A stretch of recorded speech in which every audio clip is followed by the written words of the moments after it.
नमस्कार, मी सुचिता कुलकर्णी. आपण पाहत आहात जागतिक न्यूज चॅनल. पाहूयात आताची ठळक बातमी. मालेगाव मधल्या गोल्डन नगर मधील आगीच्या घटनेबद्दलचा हा आहे खास आढावा.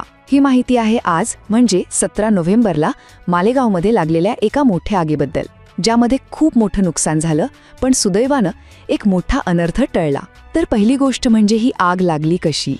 तर आज संध्याकाळी 6:30च्या आसपास गोल्डन नगरमध्ये शॉर्ट सर्किटमुळे ही आग भडकल्याचा अंदाज आहे आणि यामुळे साहजिकच संपूर्ण परिसरात भीतीचं आणि गोंधळाचं वातावरण पसरलं होतं. दुसरी गोष्ट, यात नुकसान नेमकं किती झालं. तर बघा, या आगीत जवळपास 8 ते 10 घरं पूर्णपणे जळून खाक झाली आहेत. म्हणजे विचार करा किती मोठं नुकसान झालं असेल. पण या सगळ्यामध्ये खूप दिलासादायक गोष्ट म्हणजे सुदैवानं यात कोणतीही जीवितहानी झालेली नाही. नागरिकांनी जी सतर्कता दाखवली त्यामुळे खरंच मोठा अनर्थ टळला. आणि तिसरं, आताची परिस्थिती काय आहे. तर स्थानिक नागरिक, पोलीस आणि अग्निशमन दल या सगळ्यांनी एकत्र येऊन आग विझवण्यासाठी लगेच प्रयत्न सुरू केले. आता परिस्थिती नियंत्रणात आहे.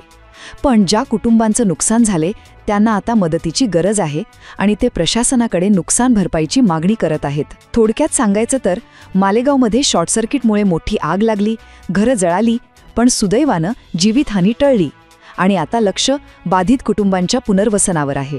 ताज्या घडामोडी पाहण्यासाठी जागतिक न्यूज चॅनलला सबस्क्राईब करा, शेअर करा आणि बेल आयकॉन दाबायला विसरू नका.